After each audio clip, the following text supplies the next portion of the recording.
जावाई असावा, दूरचा असावा, 4-2 वर्षानं येणारा असावा, मग जावयाला महत्व. 4-2 वर्षानं जर जावयाला सोमनाथ भाऊ सासू नाचायचीच राहते. घालीन लोटांगण वंदेन चरण डोळ्यानं पाहीन जावयाला. अरे जे लेकाला खाऊ घालत नाही ते जावयाला. नाकाचा मोती ठेवी गहाण राखे जावयाचा मान. पण जावाई 4-2 वर्षानं येणारा पाहिजे नरहरीजी. तो जर दिवसात 4-2 वेळा येत असेल मग सासू दरवाजात उभी राहून, ए जावाया ते तांबडी बादली भरली का नळावर, माझीच आयाण येताना, इतका दर्जा खाली जातो. अति परिचय खोटा मान राहत नाही, प्रगट दिसतो भानू जगी तुच्छ पाही. लघु शशी द्वितीयेचा वंदिती सर्व भावे, म्हणून सकया रे दूरदेशी राहावे. अति परिचय खोटा मान राहत नाही, अति परिचयात अवज्ञा भवती. तुम्ही पहा, बीजेच्या दिवशी चंद्राची कोर पश्चिम दिशेला अख्ख्या गावातल्या महिला ओवाळतात, घाई करतात, चला लवकर चला लवकर, बीजेची कोर चंद्राची पुन्हा महिनाभर नाही दिसायचं, चला लवकर. आणि दररोज 6:30 वाजता एवढा तांबडा गोळा पूर्व दिशेला सूर्याचा, त्याला चुकून शालूट ठोकत नाही कोणी. का? ही महिन्याचं आहे ते रोजचं आहे. अति परिचय खोटा मान राहत नाही, प्रगट दिसतो भानू जगी तुच्छ पाही. लघु शशी द्वितीयेचा वंदिती सर्व भावे, म्हणून सकया रे दूरदेशी राहावे. जे चंदन आपल्याला बघायला मिळत नाही ते मलयागिरीवर, त्याला सापाचं वेष्टन असतं. त्याची परीक्षा आहे. उकळतं तेल क्विंटलभर असू द्या, सोयाबीनचं नाही तर शेंगादाण्याचं, त्याच्यात त्या तेलाचा सुईच्या टोकानं 1 थेंब टाका की थंडगार झालं पाहिजे क्विंटलभर तेल. तापली या तेला 52 चंदन बुंद एक क्षण शीतळ करी. जे चंदन आपल्याला बघायला मिळत नाही त्या जंगलात राहणारी भिल्ल जमातीची म्हातारी रोज त्या चंदनाच्या सरपणावर स्वयंपाक करते 2 वेळा. का? याला म्हणतात अतिपरिचय. तसा नरदेहाचा आणि आमचा अतिपरिचय झाला. अतिपरिचय झाल्यामुळे देहाचं महत्व आम्हाला नाही. मग कोणाला? परिचय झाल्यामुळे आम्हाला नरदेहाचं महत्व नाही. नाहीतर नरदेहाच्या एका श्वासाची किंमत करता येत नाही. नरहरीजी, 21,600 श्वास आपले दररोज चालले. 21,600 दम जात है दिन रात. मोजले नसले तरी हा अंदाज दे. 21,600. त्याच्यात माणूस बसला की मिनिटाला 12 चालतात, संथ गती असते. चालायला लागला की 1.5 होते, 18. झोपल्यावर घोरायला लागले की 24 वर प्रकरण जाते. आणि फुल झाल्यावर तू काय समजला हे 30 वर जाते. हिशोब करीत राहा. बैठे 12 चलत 18 सोती जाय 24 मध्य मास मैथुन में सास चलत है 30. हिशोब राहील ना लक्षात? नाही तर नाही. बैठे 12. आता आपले 12 चालू आहे मिनिटाला, संथ गती आहे. तुम्ही चालायला लागा, 18 वर जातंय प्रकरण, चलत 18. झोपला सोती जाय 24 और मध्य मास मैथुन में सास चलत है 30. पण 21,600 दिवसाला श्वास चालले. एका श्वासाची किंमत विचार तुम्ही. 100 एकर जमीन अर्ध्या एकरात वाडा, मुलं बाळ नाही, म्हातारं खाली टाकलं अजून मेलं नाही, 90चं म्हातारं आणि 85ची म्हातारी तिथं जवळ बसली, तोंडाजवळ तोंड नेऊन. कसं होईल आता? 100 एकर जमीन अर्ध्या एकरात वाडा, किती दिवसाची म्हणत आली नाही, माझ्या बहिणी तुमच्या भावाचं दत्तक घ्या, कुळात दिवा लावायला कोण नाही. म्हातारं गरम डोक्याचं होतं. मेलो नाही अजून, खाली टाकलेलं म्हणताय. मेलो नाही अजून. आण गावातली प्रतिष्ठित माणसं बोलून आणली. पुतण्याच्या नावानं दत्तकपत्र तयार झालं. दत्तकपत्राचं वाचन झालं. म्हाताऱ्याच्या हातात पेन दिला, खाली दत्तकपत्र ठेवलं. बाबा इथं सही करा. म्हाताऱ्यानं पेन टेकवला सोमनाथजी, बिना सहीचा मेला. माझा जाहीर प्रश्न आहे, आता 100 एकरातलं किती एकर विकल्यावर सही पुरता 1 श्वास टाकेल? जरा विचार करा. जिथे नरदेहाच्या एका श्वासाची किंमत होत नाही असे 21,600 चालले दिवसाला. 30 दिवसाचा महिना, वर्ष 12 महिन्याचं, आयुष्य 100 वर्षाचं. म्हणून अतिपरिचयामुळे या नरदेहाचं महत्व आपणाला नाही, देव इच्छिता ती पाहे. इहलोकीचा हा देह देव इच्छिता ती पाहे. बरं, तो सुखासुखी मिळाला नाही आपल्याला. जेव्हा पाप आणि पुण्य समप्रमाणात होत असतं तेव्हा प्राप्ती नरदेहाची आहे. आणि पाप आणि पुण्य ठरवणं हे आपल्या हातात नाही. धर्माची तू मूर्ती, पाप पुण्य तुझे हाती. कारण ज्याला आम्ही पाप समजतो ते पुण्य असण्याची शक्यता आहे, आणि ज्याला पुण्य समजतो ते पाप असण्याची शक्यता आहे. खरे बोले तरी फुकासाठी जोडे हरी. खरं बोलणं पुण्य आहे, पण कासाबाच्या हातून गाय सुटली आणि तिकडून वारकरी येत होता झेंड्यावाला ज्ञानबा तुकाराम. इकडून कासाब गेला, वारकरी दादा गाय दिसली का रस्त्यात.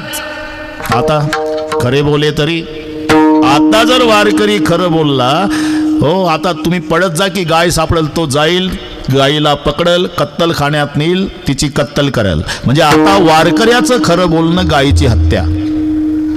मग काय करायचं, तेव्हा खरंही बोलायचं नाही आणि खोटंही बोलायचं नाही. मग गैया के बारे में पूछ रहे क्या भाई साहब.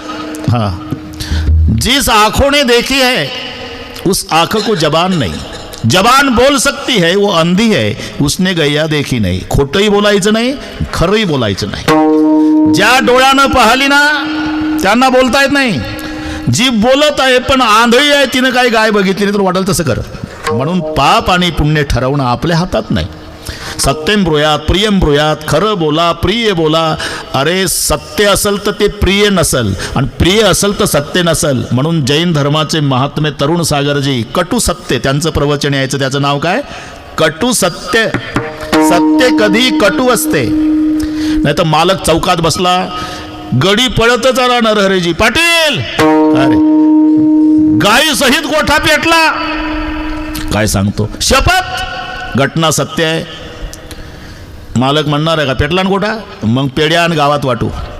अरे घटना सत्य आहे पण प्रिय नाही. शास्त्र सांगतं सत्यम ब्रूयात प्रियम ब्रूयात, सत्य बोला आणि प्रिय बोला. बरं कधी प्रिय असेल तर सत्य नाही. हे नेते मंडळीला याचे अनुभव निवडणुकीच्या काळात येतात रे सोमनाथ भाऊ. अरे काय सुविधा पुरवाव्या लागतात, नाकी नऊ येतात त्यांच्या.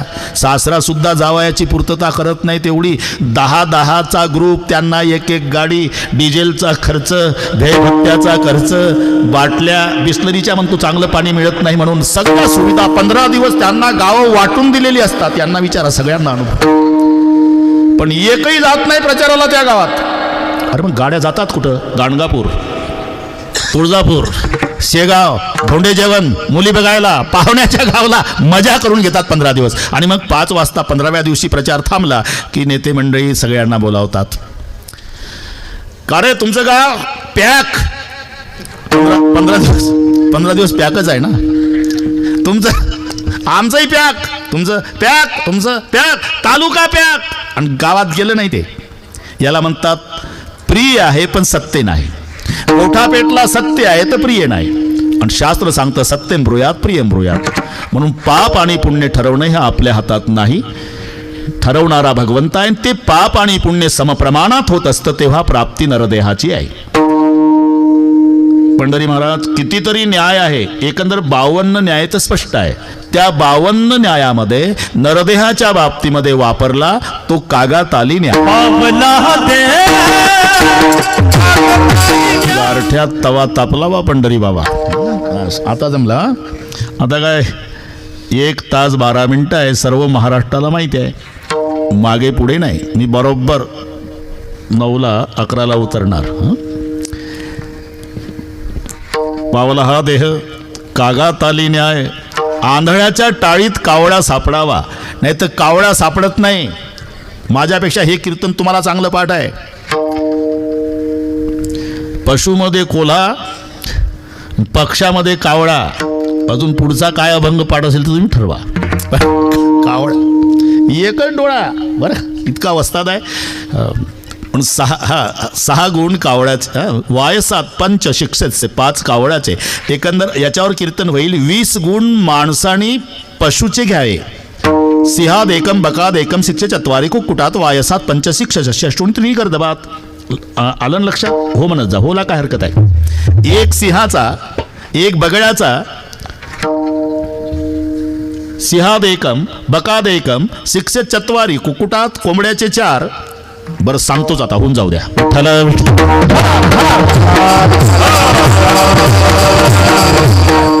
हिशोब तुम्ही करा. 20 गुण, सिंहाचा 1, बगळ्याचा 1, कोंबड्याचे 4, कावळ्याचे 5, कुत्र्याचे 6, गाढवाचे 3. हिशोब झाला का नाही? बरं एकदा 3 गाढवाचे,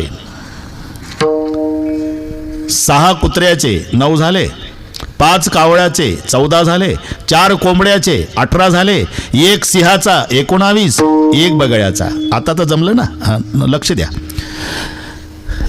कार्य स्वल्पम वा प्रभुतम, लहान असो की मोठं असो, हे सगळे संस्कृत मधलं आहे, मी मराठी सांगतो. कार्य लहान असो की मोठं असो, ते करण्याकरता टाकलेला पाय मागं न घेणे. तुम्ही टीव्हीला पाहिलं असेल, 50 हरणाचा कळप असू द्या, पण ज्याच्यावर दृष्टी धरली त्याचाच फडशा पाडणार. तो त्याच्याकरता पाय उचलला ना, तेच मग आडवे किती येऊ द्या पण त्यालाच मारणार. सिंहादेकम बकादेकम, 1 गुण बगळ्याचा घ्यायचा, त्याला इंद्रिय निग्रह म्हणतात. बगळ्या पाण्यामध्ये 1 पाय वर धरून उभा राहतो. कल्याणराव डोळे मिटतो. सगळ्या माशांना वाटतं हा हरिद्वारकडचा साधू असावा. सगळे मासे पाण्यात गोळा होतात की बगळ्यानं संपवलेच. त्यावेळी पुरता का होईना त्याचा तो इंद्रिय निग्रह आहे. सिंहादेकम बकादेकम. 4 कोंबड्याचे नियमात उठणे. कोंबडं किती झाकून ठेवा तरी त्यावेळेला ते जाग होणार न दुसऱ्याला जाग करणार. पण हे पूर्वीचं कोंबडं. आता हे शंकरित बियाणं, वरडतही नाही, पहाटेही कळत नाही त्याला, आणि दुपारही कळत नाही. ते पूर्वीचं. नेहमी तुटणे. अन्न मिळवणे 2रा गुण. मिळवलेलं अन्न बंधुवर्गाला दिल्याशिवाय न खाणे. कोंबड्याची पद्धत पहा तुम्ही. ते उकरतं बाजूला जातं, त्याची पिलं येतात, ती सगळी दाणे टिपतात आणि उरलेले 4-2 दाणे मग कोंबडी खातं. पण आधी पिलांना हे माणसानं शिकायचं. हापूसचा आंबा जर आजोबानं घरी आणला तर त्याच्या लक्षात येतं पोरं शाळेत गेली नाही. सगळ्या मुलांना शाळेत जाऊ देता, आतून कडी लावून माळवदावर जाऊन एकटा आंबा खाता म्हातारा. पण ते कोंबडं आधी. हे 20 गुणावर कीर्तन होईल, पण सांगतो आता, लिंक लागलेली आहे. सिंहादेक बकादेकम 6 कुक्कुटात. 4था गुण जिद्द. कोंबड्याची झुंज पाहिली का तुम्ही? बाल्या वरच्या एकमेकाच्या तोडतात, रक्तबंबाळ होतात, पण कोंबडे सोडत नाही एकमेकाला. त्याची जिद्द आहे त्यांची. माणसाचं तसं नाही, त्याला धरायला पाहिजे कोणी. मग बघा, सोड बघूस, दोघालाही सोडा, काहीच करत नाही एकमेकाचं. पण कोंबडं हे 4 कोंबड्याचे. सिंहादेकम बकादेकम 6 कुक्कुटात. पंढरी बाबा 6 कुत्र्याचे. बहुहासी स्वल्प संतुष्टो, गाढ निद्रा, लघुचेतना, स्वामी सेवा, शूरपणा. हे 6 गुण कुत्र्यापासून घ्यायचे आहे. बहुहासी म्हणजे खूप खाणे. कुत्रं खूप खातं, बाहेर जाऊन वकारी करतं पण खूप खातं. तसं माणसाने शिकायचं. दुसऱ्याचं फुकटचं असलं म्हणजे. मी काय बोललो का? तुम्ही का हसता? हे याच्यावर चाललंय आपलं. बहुवासी. अरे हो, पण पुढचं स्वल्प संतुष्टो. थोडा तुकडा मिळाला तरी समाधान मानतं. 2रा गुण गाढ निद्रा. एकाही कुत्र्याला झोपेची गोळी घ्यायची गरज नाही. त्याची पद्धत आहे, झोपताना ते स्वतःभोवती 1 चक्कर मारतं. मुरकुंडी घातली की झोपलंच. गाढ निद्रा. याला यशीच्या रूममध्ये झोपेच्या गोळ्या खाऊनही झोप येत नाही. ते कुत्रं पहा तुम्ही, बिना इंजेक्शनचं, बिना औषधाचं, नुसती 1 चक्कर मारतं स्वतःभोवती की झोपलंच. मग झोपलं म्हणजे काय? पहाटे 9ला जागा होतं का? लघुचेतना. 4था गुण गाढ निद्रा. तसं लघुचेतना. थोडं काही आवाज हत्ताडकन उठतं, ही लघुचेतना. शूरपणा 5वा गुण. आणि स्वामी सेवा. अजून कुत्र्यानं इमानदारी सोडली नाही. मांजरासारखं लबाड नाही, कुत्र्यासारखं इमानदार नाही. पण आमची पद्धत आहे, इमानदार कुत्र्याला गेटवर, लमाड मांजराला ताटाजवळ. हे मी खोटं सांगत नाही बाबा, हे खरं आहे. अरे खरं आहे का नाही? मांजर कुठं असते? मालकाचा ताटाजवळ. जो लबाड आहे त्याला ताटाजवळ, इमानदार गेट जवळ. असं उलट आहे. नाहीतर एकानं बोक्या, त्याचं लग्न झालं नव्हतं, सोमनाथ भाऊ बोक्या एकटाच होता, त्यानं बोक्या पाळला. दोघही भाऊ बहुतेक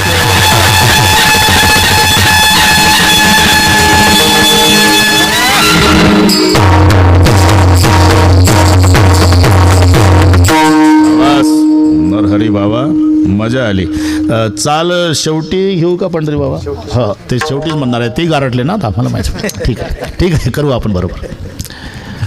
हे लौकीचा हा देह देव इच्छिता ते पाहे, धन्य आम्ही जन्मा आलो. एवढ्यावर नाही तर दास विठोबाचे झालो. आता इथे प्रश्न आहे, अहो दास विठोबाचे झालो, दास्यत्वामध्ये भूषण मानता तुम्ही. तर व्यासाने हे 5 लोक मेल्यात जमा सांगितले. जीवनतोपी मृत पंच व्यासेन परिकीर्तितः, दरिद्रो व्याधितो मूर्खो प्रवासी नित्य सेवकः. हे 5 लोक जिवंत असून मेल्यात जमा. पहिला दरिद्री, दुसरा व्याधिग्रस्त, तिसरा प्रवासी, मूर्ख आणि सेवक. लक्षात येईल ना हे 5. नाही दरिद्र सम दुःख जगमाही. श्रीमंती आणि दरिद्री अवस्था. दरिद्री अवस्था भोगून श्रीमंत झालेला बरा, पण श्रीमंत अवस्था भोगली पुन्हा जर बाजरीचं पीठ मागायची पाळी आली मग लोक बोट दाखवतात. हे माहिती आहे का तुम्हाला? काकी आहे का शिळी पाकी म्हणते. कोण आहे? अमुक गावचं पाटील. ते पाटील? त्या पाटलाकडे रोज 10 भिकारी जगायचे राव. तेच आमच्या गावात येतं. काकी आहे का शिळी पाकी?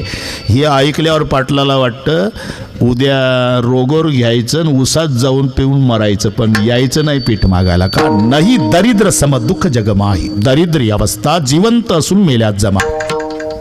व्याधी तो ज्याला असह्य व्याधी आहे, दुरुस्त होत नाही, सहन होत नाही, त्याला वाटतं मेलेलं बरं. व्याधीग्रस्त, दरिद्र व्याधी तो. मूर्ख जिवंत असून मेल्यात जमा. पंढरी महाराज, आता मूर्ख कसा ओळखायचा? अरे मूर्खाला मूर्ख म्हटलं तरी लाल डोळे करतं. मग मूर्ख ओळखायचे 5 लक्षण आहे. 5 लक्षणावरून मूर्खाला ओळखायचं. मूर्खस्य पंचचिन्हानि गर्व दुर्वचनस्तथा क्रोधस्य दृढवादस्य परवाक्येषु अनादरः. ही मूर्खाचे 5 लक्षणं. मूर्खाचं पहिलं लक्षण आहे गर्व. पहिलं लक्षण गर्व. अल्पविद्यापरी 2च टिपणं पाठ पण वाकत नाही. नरेश महाराज 2च टिपणं. सोमनाथजी 2च टिपणावर चाललंय, पण कुठेही तेच 2च टिपणं पाठ झालेले कीर्तनाचे, ते आमचेच ऐकून पाठ केलेले, पण आमच्याही पुढे वाकत नाही. म्हणजे का माझंच पाठ करू करू सांगतो. अल्पविद्यापरी गर्व शिरोमणी, मजहुनी ज्ञानी कोण आहे? 2 टिपण्यावाला. व्यास महर्षीला टोपे साहेब नमोस्तुते व्यास विशाल बुद्धे असं विशेषण दिलं. व्यासांना विशाल बुद्धे. पण व्यास म्हणाले माझं कौतुक करू नका, विशाल बुद्धे वगैरे नाही. समुद्राच्या काठाला उभे राहिले सोमनाथ भाऊ. दर्भाची काडी बुडवली, अशी वर काढली, तो जो थेंब पडला पाण्याचा, व्यासाने सांगितलं एवढा जो थेंब पडला तेवढं ज्ञान माझ्याकडे आहे, अजून एवढं समुद्रभर जगात आहे. याला म्हणतात नम्रता. हे तर अल्पविद्यापरी गर्व शिरोमणी, मजवणी ज्ञानी कोण आहे? म्हणून विंचू साहेब आकडा वर करून चालतो, साप खाली मान घालतो. रे भाऊ 1000 पट जहर सापात आहे, पण मान खाली. नगभर विष विंचवात आहे, आकडा वर. विष भार सहस्त्रेण गर्वम नायाती वासुकी ऋष्यकु बिंदू मात्र ऊर्धमोहती कंटकम. एखाद्या वेळेला विंचू नांगी टाकतो, पाल बघितली म्हणजे, कारण पाल खाते विंचवाला. पण पालीने जर कोंबडी बघितली नरहरी महाराज तर पाल अशी उलटी होती जाग्यावर. कोंबडी पळत पळत येते, शेपूट धरलं पालीचं, नेली उकिरड्यावर. एवढा जहिरी विंचू त्याला पाल खाती, एवढी जहिरी पाल तिला कोंबडी खाती, एवढी जहिरी कोंबडी. मी काय बोललो का? गारठा आहे ना एवढं तपास. विष भार सहस्त्रेण. म्हणून पहिलवानाचं चालणं पहा तुम्ही. थोडी तरी मान वाकून चालतो पहिलवान. आंब्याच्या झाडाच्या फांद्या वाकतात, फळानं एकाही येड्या बाबईची फांदी वाकत नाही. फळच फळली या तरुची शाखा, सहजे भूमीसी उतरे देखा. पहिलवानाचं चालणं पहा. खाली मान घालून चालतो. आणि टीबीचं पेशंट छाती काढून, छाती नसतेच तरी 3 बटना उघड्या ठेवतं. तिथे बोर्ड लावावा लागतो जिथे छातीवर, की पूर्वी एकेकाळी इथेच छाती होती, तरी 3 बटना उघड्या ठेवून चालतं रोडने. क्यों रे भाई सीना निकाल करके चल रहे? बोले इसलिए चलता हूँ मेरा भाई पहलवान. काही कारण आहे? पहलवान घरी नि टीबीचं पेशंट हायवेने चाललं छाती काढून. गर्व. मूर्खाचं पहिलं लक्षण गर्व. दुसरं दुर्वचन, नेहमी वाईट बोलणं. नेहमी कधी चांगले शब्द त्याच्या तोंडात नाही. गर्व, दुर्वचन. क्रोधश्च, रागावणं. म्हणजे रागावणं हे मूर्खाचं लक्षण नाही. विनाकारण रागावणं हा शब्द लावा. विनाकारण. राग तर पाहिजे. तुम्हाला राग नसेल तर जगू देणार नाही माणसं समाजात. गोपीचंदन पाहलं का आलाच एक एसटीत, उठ बुवा. कर बाबा मला बसायचं आहे, मला जायचं आहे, तू उठ. का बुवा आहे तू? हो. मग जगाच्या कल्याणा संताच्या विभूती. अरे एवढी नम्रता. समर्थ रामदास स्वामी सांगतात ना, अति नम्रता पात्र होते भीतीला, अति कोपता कार्य जाते लयाला, अति कार्य ते कोणतेही नसावे, प्रमाणामध्ये सर्व काही असावे. जय जय रघुवीर समर्थ. अति कोपता कार्य जाते लयाला, पण अति नम्रता पात्र होते भीतीला. एखाद्या गावामध्ये घर किती श्रीमंत असू द्या, पण त्या घरचे सगळे जयहरीवाले असेल तर पुरं गाव विनाकारण त्या घरावर दबाव टाकतं. त्या घरातले 2 भाऊ जयहरीवाले पाहिजे आणि 2 कॉलर धरून थोबाड फोडणारे पाहिजे, मग तालुक्यात टिकू शकतं. असे विषम स्वभावाची गरज आहे. दोघंही नवरा बायको रागीट असेल तर एकमेकाच्या रागावर रोगोर पिऊन मरतील. मग एक रोगोरची बाटली घेणारं पाहिजे, एक हिसकून घेणारं पाहिजे, मग नवरा बायको मरेपर्यंत जगतील.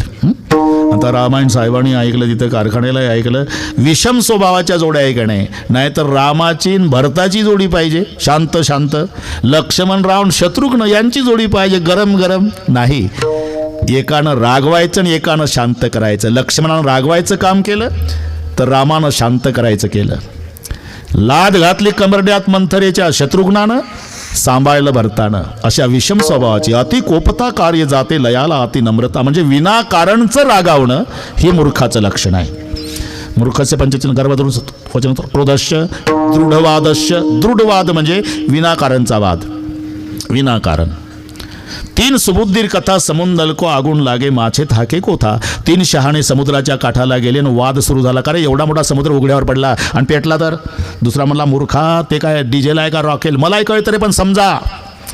पेट्रोल कसा पाणी आहे ते कळतं मला रे, पण समजा. आता कुठेही समजा चालतो का? एकादशीला शिवरात्र आली तर अरे येतच नाही, समजा आली तर येतच नाही रे, समजा. बरं मग काय? त्या दिवशी फराळ काय करायचा? त्या दिवशी लोणकडे तुपात डालड्याचे भजे तळून काढायचे. लोणकडे तुपात डालड्याचे भजे कसे काय होईल? होत नाही रे, पण समजा. यानंही फिरवला. जर झाले तर त्या दिवशी काय येत नाही, हे होत नाही. त्याला म्हणतात 3 सुबुद्धीर कथा समुंदर को आगून लागे, माछे थाके कोथा. एवढा मोठा समुद्र जर उघड्यावर पडला आणि पेटला तर? अरे पेटेल कसा? पाणी आहे ते मलाही कळतं, पण समजा पेटला तर? बरं काय पेटला तर मासे कुठे जातील? दुसरा म्हणला, एवढं साधं कळत नाही काय? नारळ झाड कायसाठी आहे? समुद्र पेटल्यावर मासे जातील झाडावर. तिसरा म्हणला, दोघंही गाढवच आहे का रे? काय झाडावर मासे जातीलच कसे? का त्या गायी आहे का म्हशी? म्हणजे हे दोघांपेक्षा वसतात. याला म्हणतात दृढवाद. दृढवाद म्हणजे विनाकारण, ज्याच्यात काही निष्पन्न असत नाही. 2 महिला रेल्वेत भांडत होत्या. खिडकीवरून, बंद कर खिडकी, गारठ सहन होत नाही मला. ती म्हणली, मला उकाडा सहन होत नाही. एका खिडकीवरून वाद दोघीचा. खिडकी बंद कर. नाही करणार. तुझीच गाडी आहे का? तुझीच आहे का? तुझ्या बापाची. तुझ्या बापाची. मी फुकट बसली का? मी फुकट. 3 स्टेशन वाद सोमनाथ भाऊ. 4थ्या स्टेशनला गाडी थांबली. भराभरा प्रवासी. पोलीस पळत आले. काय झालं? डोकं उठवलं त्या दोघीनं साहेब. पोलीस आले. का भांडता मावशी? गारठ सहन होत नाही म्हणून खिडकी बंद कर म्हणते. तुमचं काय म्हणणं आहे? उकाडा सहन होत नाही म्हणून उघडते. कॉलेज कुमार होता तिथं, त्यानं पोलीस घेतला बाजूला. इकडे या साहेब. का 1 तास चालली डोकेदुखी, विनाकारणचा वाद आहे. का तुम्ही खिडकी पहा साहेब. पोलीस खिडकीजवळ आला. टोपे साहेब, खिडकीला काचच नाही. अरे मी मग उघडी ठेवली काय बंद. आपलं मूर्खावर चालला. दृढवादस्य. मूर्खस्य पंचचिन्ह आणि गर्व दुर्वचन तथा क्रोधस्य. दृढवादस्य आणि परवाक्येषु अनादरः. दुसऱ्याच्या बोलण्याचा वेळोवेळी अनादर. ही मूर्खाची 5 लक्षणं आहे. का? जीवंतोपि मृत पंचव्याशन परिकीर्तिता, दरिद्रो व्याधितो मूर्खो. 4था प्रवासी. प्रवासी घरी आला तर आपला नरहरीजी म्हणून तळमळीनं लिहावं लागलं सरकारला, आपली कोणीतरी घरी वाट पाहत आहे, है ना. प्रवासी. जिवंत असून मेल्यात जमा. 5वा सेवक. मग हे व्यास सांगतात की दास जिवंत असून मेल्यात जमा, आणि तुम्ही 1.5 तास झाला भूषण मानता दास विठोबाचे झालो. अरे हो, दास जिवंत असून मेल्यात जमाच आहे, पण मोलाने चाकरी करिता तरी चाकर म्हणती तत्वता, मोल न घेता चाकरी करता उपकारक म्हणती तया. 2 मधला फरक घ्या लक्षात. चाकर कोणाला म्हणतात? जो चाकरी करतो पगार घेतो तो चाकर. पण चाकरी करतो पैसेच घेत नाही, तो उपकारक. हा फरक लक्षात घ्या. मोलाने चाकरी करता तरीच चाकर म्हणती तत्वता, मोल न घेता चाकरी करता उपकारक म्हणती तया. दुसरं, आम्ही दास विठोबाचे म्हटलंय, संसाराचे नाही. का? प्रपंचामध्ये दास दासच राहतो आणि मालक मालकच राहतो. नरहरीजी जर एखाद्या वेळेला विचारलं का हो, ते तुमच्याकडे 5 वर्षापूर्वी परिवार आणून दिला होता शेतीच्या कामासाठी, आहे का? अरे बापरे, काय इमानदार परिवार, त्याची बायको इमानदार, तो इमानदार, मुलं इमानदार. 5 वर्ष झाले माझं डबल उत्पन्न जात नाही शेतात, महिना तरी सुतईचा सडा चोरीला जात नाही, असा इमानदार गडी आम्हाला मिळाला. मग आता तुमची इच्छा काय मालक? एकच इच्छा आहे व त्यानं जन्मभर आपल्याच कामावर राहावं. हे इमानदारीचं फळ प्रपंचामध्ये. म्हणजे गड्यानं गडीच राहावं, मालकानं मालकच राहावं. का मालक म्हणतो आता एकच इच्छा आहे, मला देवानं गरीब करावं, त्याला श्रीमंत करावं आणि म्हातारपणात त्याच्या उसात मी दारे धरावं, म्हणतंय का? म्हणजे किती इमानदारीनं दास्यत्व प्रपंचातलं करा तरी दास दासच राहतो, मालक मालकच राहतो. याच्या उलट परमार्थात आहे, आम्ही ज्याचं दास्यत्व करतो तो मालक दासालाच मालक करतो. प्रापंचिक क्षेत्रातला मालक वेगळा आणि परमार्थिक क्षेत्रातला मालक वेगळा. आम्ही परमार्थात ज्या मालकाचे दास झालो तो मालक दासालाच मालक करतो. तुझा ऐसा कोण उदाराची राशी, आपुलेच देसी पददासा. गोंदवलेकर महाराजाकडे तीर्थयात्रा करण्याच्या निमित्तानं हौसे गवसे नवसे तिथं गेले. म्हणजे काही शबनममध्ये परात घेऊन यायचे मठातले, काही तांब्या, काही फुलपात्र. तिथला सेवक वर्ग वैतागून, महाराज हे काही चोरटे आहेत, कोणी तांब्या नेतंय मठातला, कोणी परात नेतंय, कोणी फुलपात्र. गोंदवलेकर महाराज म्हणायचे, नेऊ दे बाबा रे, त्या यात्रेकरू माझ्या लेकी आहे आणि आम्ही सेवक वर्ग सुना आहे. सुना, तुम्ही मठातले सेवक ना, माझ्या सुना आणि यात्रेकरू लेकी. वा महाराज, हे 3 दिवसाकरता येतात यात्रेकरू, त्यांना लेकीची पदवी देतात. आम्ही जन्मभर राबतोय मठात तर आम्हाला सुनाची. अरे तुम्हाला कळत कसं नाही, लेक 3च दिवसाकरता येत असते, हे यात्रेकरू 3 दिवसाकरता माझ्या लेकी आहे आणि कायम राबते ती सून. अहो पण ते फुलपात्र तांब्या चोरून नेतात. नेऊ दे, लेकीचा स्वभावच आहे. चोरून नेणं नाही, चोरून नाही नेत, पण लेक जर माहेरी आली, तिला जी वस्तू आवडली, आईला म्हणत असते, आई हे फुलपात्र नेते बरं का, हा तांब्या नेते बरं का, ही परात नेते बरं का. फरक एवढाच आहे, त्या लेकी आईला विचारून नेतात. यात्रेकरू लेकींचा माझ्यावर एवढा विश्वास आहे, न विचारता शबनममध्ये घालून नेतात. एवढं आम्हाला काय फायदा? तुम्हाला लेकीपेक्षा फायदा. का? अरे सासू मेल्यावर लेक किती मनापासून रडली तरी सासूच्या कमरेची तिजोरीची चावी सुनच्याच ताब्यात येत असते. याला म्हणतात आपुलेच देसी पददासा. सासू मेल्यावर ते सुनच मालकीन होत असते. हा दास्यत्वातला फायदा. म्हणून धन्य आम्ही जन्मा आलो, दास विठोबाचे झालो. आता एक महत्वाची व्याख्या. आलं उरकत, थोडं गारठही वाढत चाललं, आलं उरकत. सोमनाथ भाऊ, आमची परीक्षा आहे. परीक्षा म्हणजे सकाळी एक कीर्तन, दुपारचं रामायण, आता एक कीर्तन, काल कुठं अंतेश्वरचं कीर्तन सकाळचं, मग 2 ते 5 रामायण, माळा कोळी, लोहा तालुका चालू आहे. मग रात्रीचं कीर्तन परभणीला. आज सकाळी किनगाव तिकडे अहमदपूर ते केलं, 2 ते 5 रामायण केलं. सोमनाथ भाऊ, पुन्हा इथं 1 तास आधीच आलो सवयीप्रमाणे. आता तुम्ही झोपा, आम्ही 3:30ला पोहोचू. 7-8 तास बोलायचं आणि तितकेच तास प्रवास करायचा. आता 69 चालू आहे साहेब, पण हे आमच्यात सेवानिवृत्ती नाही, आमच्यात उलट आहे.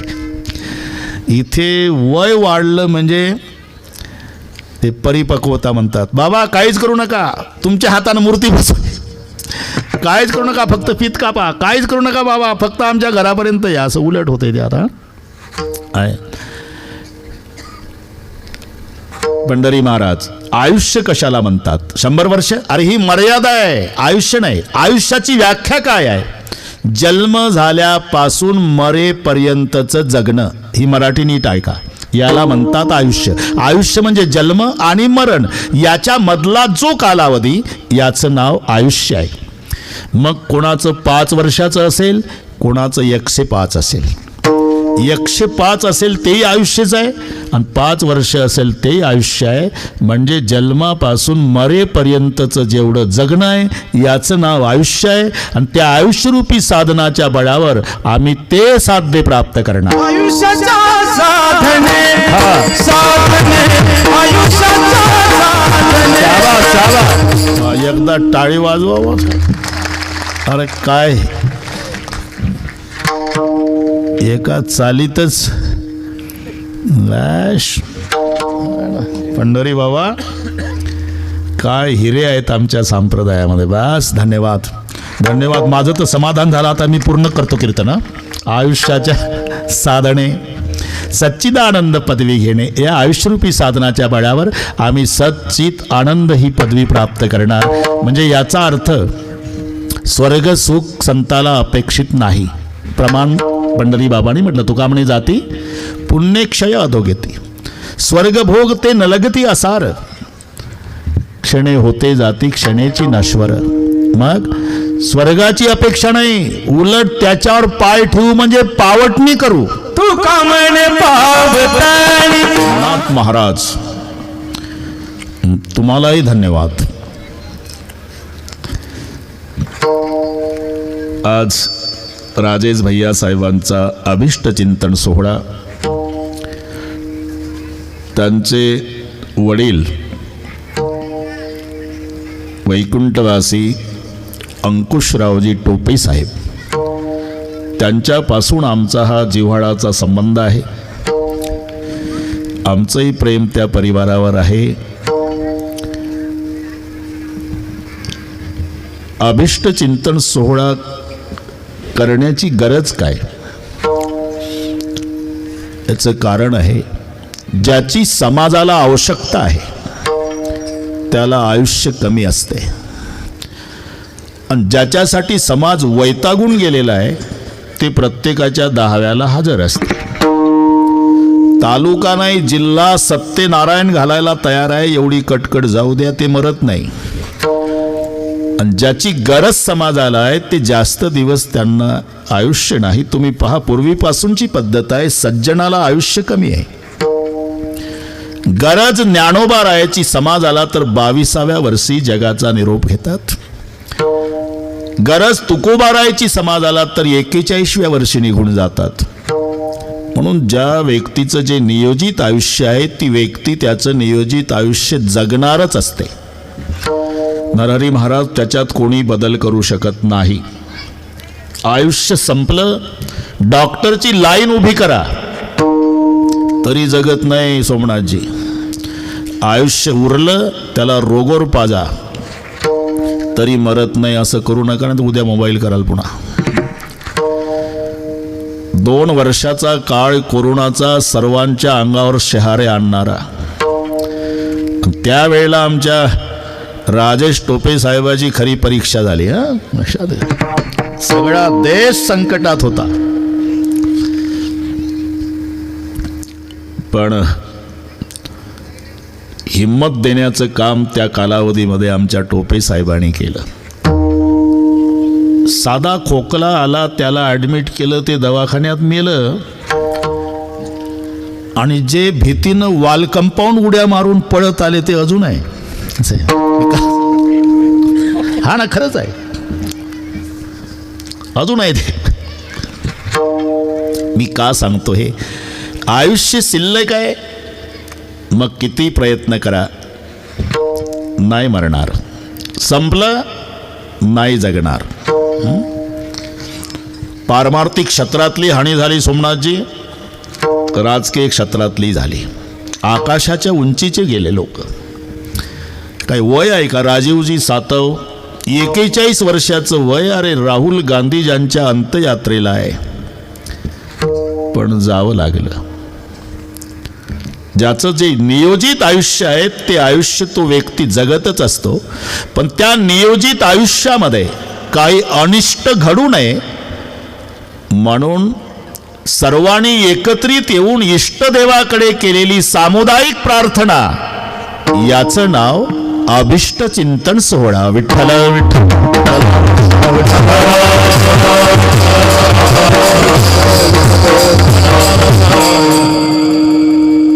म्हणून वाढदिवस शब्दापेक्षा अभिष्ट चिंतन हा शब्द अधिक संयुक्तिक आहे.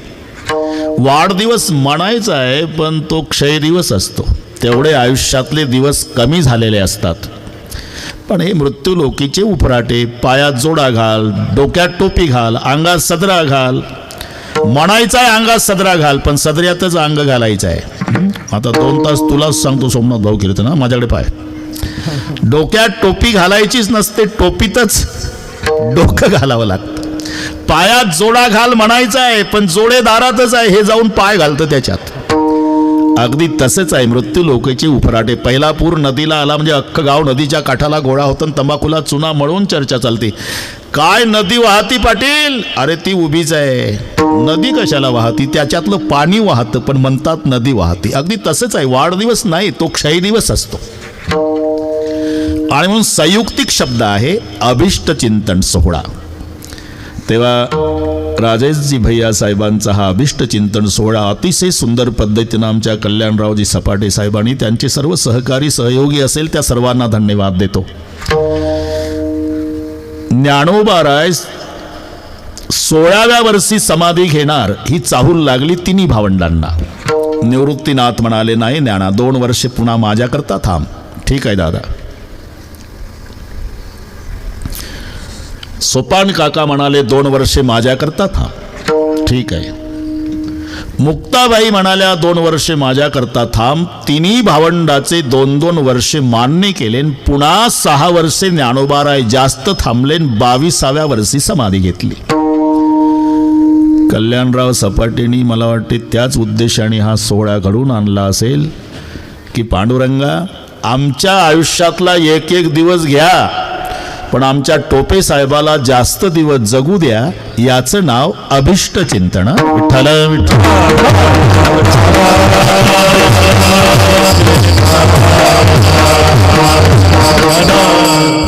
आणि त्या निमित्ताने हा कार्यक्रम आहे. अतिपरिचय झाल्यामुळे नरदेहाचं महत्व आपल्याला नाही. अतिपरिचय झाला की महत्व संपत असते.